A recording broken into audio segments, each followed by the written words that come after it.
Ya, dan untuk membahas mengenai kontroversi dakwah dari Gus Miftah, kami ajak Anda terhubung bersama dengan Kiai Haji Muhammad Nur Hayit atau biasa disapa dengan Gus Hayit, salah seorang pengurus pusat Komisi Dakwah MUI. Assalamualaikum, selamat siang Gus Hayit.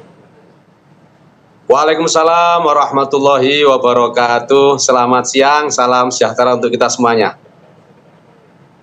Baik, Gus Hayit, langsung saja. Ini kami ingin minta tanggapan dari Majelis Ulama Indonesia soal kontroversi dakwah dari Gus Miftah. Ini dari MUI melihatnya seperti apa? Beredar juga di media sosial berbagai macam dakwah-dakwah yang nyeleneh begitu dari Gus Miftah ini. Baik, pertama kami dari Majelis Ulama Indonesia sudah diwakili oleh Ketua Majelis Ulama Indonesia Kiai Haji Khalil Nafis sudah menyampaikan nasihat kepada Gus Miftah, baik melalui statement beliau di sosial media maupun yang sudah dikutip. Dan harapan besar kami dari MUI tentu akan ada perubahan yang signifikan ke depannya, tidak hanya untuk Gus Miftah tetapi semua komponen bangsa yang berperan dalam dunia dakwah. Jadi apa yang dialami Gus Miftah ini sebenarnya hanya menjadi pelajaran buat kita semuanya. Kalau untuk Gus Miftah sendiri saya kira clear dari awal, beliau langsung merespon cepat dan kemudian beliau juga meminta maaf kepada Pak Son Haji serta beliau bahkan bagian dari pertanggungjawaban beliau sebagai seorang tokoh, beliau menyatakan mengundurkan diri sebagai utusan khusus. Jadi Gus Miftah sudah mengambil hikmah dan mengambil ibroh dari peristiwa itu, serta beliau sesuai dengan pernyataan-pernyataannya dan saya mencoba mengkonfirmasi langsung melalui WhatsApp dengan beliau, beliau sangat mengambil pelajaran besar terhadap peristiwa ini, serta beliau ingin lebih fokus lagi untuk khidmah kepada umat, pada bangsa dengan dakwah-dakwahnya yang tentunya jauh akan lebih baik lagi ke depan insya Allah. Yang pasti satu hal, para pemirsa TV One yang saya hormati, memang sosok Gus Miftah ini dari awal ketika berdakwah memilih jalur-jalur dakwah yang berbeda dengan umumnya dai. Jadi Gus Miftah memilih dakwah di daerah-daerah atau lokasi-lokasi yang tidak semua dai itu mampu untuk menembus ke area-area dakwah itu. Sehingga tentu dengan karakteristik beliau yang terbangun sejak awal, sebelum beliau viral dan apalagi sebelum beliau seperti sekarang ini yang juga menjadi utusan khusus presiden, beliau punya semacam komunitas sekaligus punya culture atau budaya dakwah yang disesuaikan dengan mad'unya atau orang-orang yang diajaknya. Nah, dalam konteks area dakwah Gus Miftah yang memang masyarakat khusus yang beliau sasar, awalnya adalah masyarakat-masyarakat yang ada di kawasan hiburan malam, di masyarakat-masyarakat pedesaan, masyarakat-masyarakat pinggiran, tentu cara dakwah beliau berkembang dan dituntut untuk sesuai dengan pemahaman masyarakat-masyarakat tersebut. Nah, gaya guyonannya itu yang saya pahami dan saya komunikasikan dengan beliau memang terlahir, tumbuh, berkembang dari gaya-gaya guyonan khas masyarakat ini. Sehingga ketika pernyataan beliau saat dakwah publik yang kemarin menjadi viral itu, sebagai manusia tentu sebagaimana sabda Rasulullah SAW, al-insanu mahallul khota' wan nisyan, beliau sudah mengakui kesalahannya, mengakui kekhilafannya, dan bagian dari mengakui kesalahan dan kekhilafannya beliau sudah minta maaf. Maka kami berharap setelah semua komponen masyarakat, baik itu MUI, kemudian PBNU juga sudah memberi nasihat kepada beliau, sekarang saatnya kita mengambil introspeksi atau bermuhasabah. Gus Miftah sudah muhasabah, kita semua bermuhasabah, dan kita kasih doa pada Gus Miftah, semoga ikhtiar untuk introspeksi dan muhasabahnya bisa mendapatkan pertolongan Allah, hidayah dari Allah, dan senantiasa nanti bisa terus membimbing umat. Karena satu hal yang harus diingat, Gus Miftah sampai detik ini juga punya follower, punya pengikut, punya muhibbin yang sangat banyak. Tentu jangan sampai hanya karena satu kesalahan, dua kesalahan yang mungkin karena tidak disengaja atau slip of tongues, sabkul lisan dalam bahasa Arab, akhirnya peran-peran beliau yang sudah sedemikian banyak di sektor-sektor yang sangat beragam, dan peran-peran beliau yang sudah merambah tidak hanya di dunia dakwah, tapi juga beberapa kali beliau sudah menjadi wasilah turunnya hidayah Allah dengan beberapa saudara kita menjadi mu'alaf, itu tiba-tiba hilang gara-gara kesalahan ini. Kita harus fair dalam konteks ini. Kesalahan Gus Miftah sudah diakui dan kita move on ke depan. Ya, jangan hanya melihat salahnya orang, tapi kita coba apresiasi dakwah-dakwah yang sudah beliau lakukan dan menjadi jalannya wasilah hidayah Allah Subhanahu wa taala. Ya. Baik, Gus Said.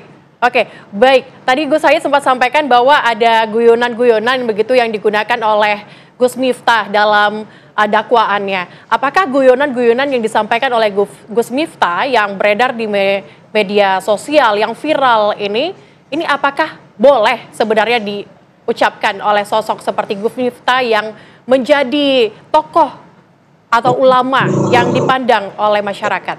Menurut Anda seperti apa?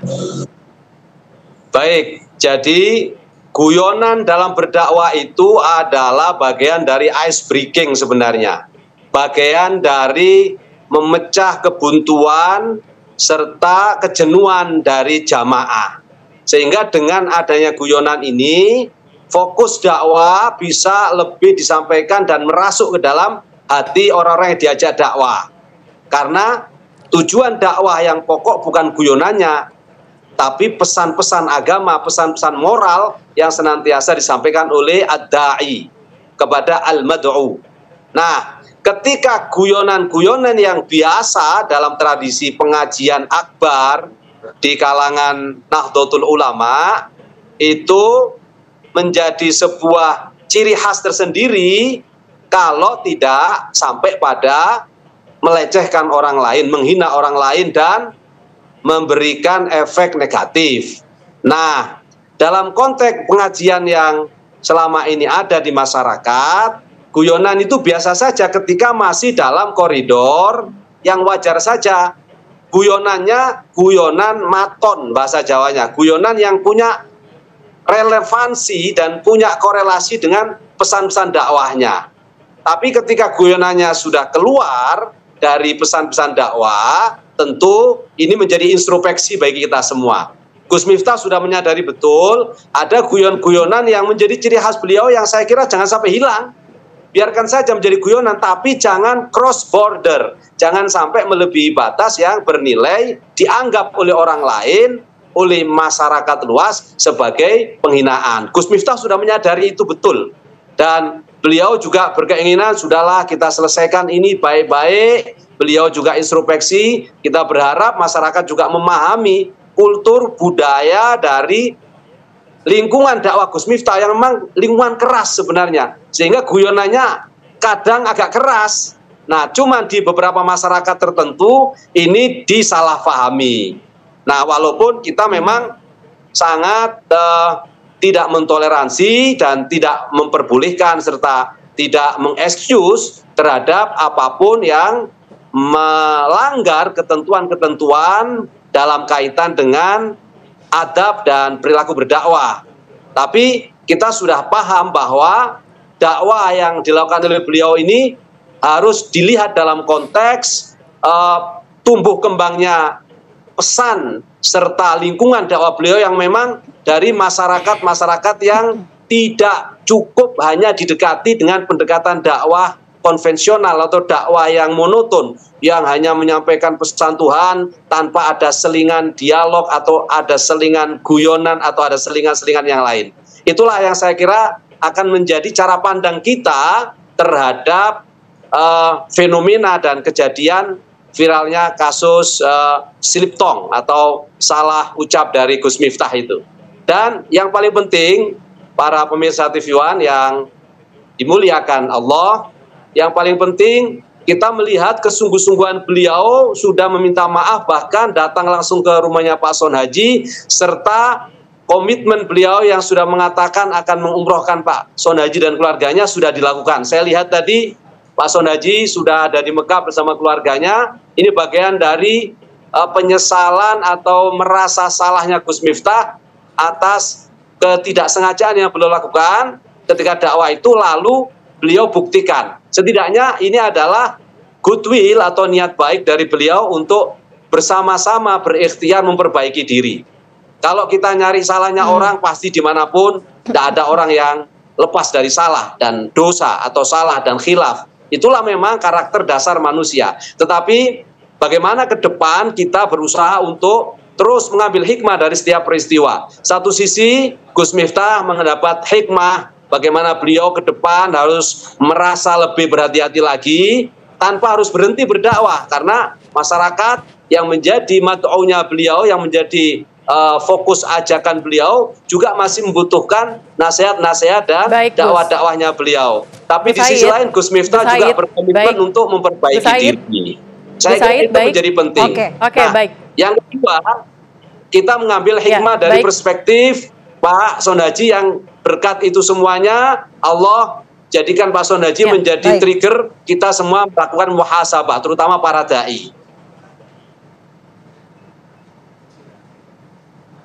Ya. Oke, baik. Terima kasih banyak Gus Haid atas waktunya di Apa Kabar Indonesia Siang. Ini kita harus bisa mengambil hikmahnya habis peristiwa ini. Tapi mungkin yang perlu dilakukan MUI adalah terus mengingatkan begitu para pendakwa di luar sana untuk tahu batasannya dalam menyampaikan dakwah begitu kepada masyarakat. Terima kasih Gus Haid atas waktunya di Apa Kabar Indonesia Siang. Semoga sehat selalu. Assalamualaikum warahmatullahi wabarakatuh. Bagian dari ini adalah ada upaya untuk sertifikasi ke depan.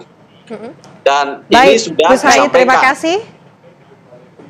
Oleh Menteri Agama juga rencananya ke depan akan baru sertifikasi. MUI juga sudah menyuarakan itu. Tinggal nanti bersama-sama kita kawal, semoga dakwah di Indonesia semakin semakin baik dan membawa maslahat untuk umat dan bangsa. Baik, itu yang akan dilakukan dan juga dinantikan. Terima kasih banyak Gus Haid. Mohon maaf waktunya terbatas, kita tidak punya waktu banyak. Terima kasih atas waktunya di Apa Kabar Indonesia Siang. Assalamualaikum warahmatullahi wabarakatuh.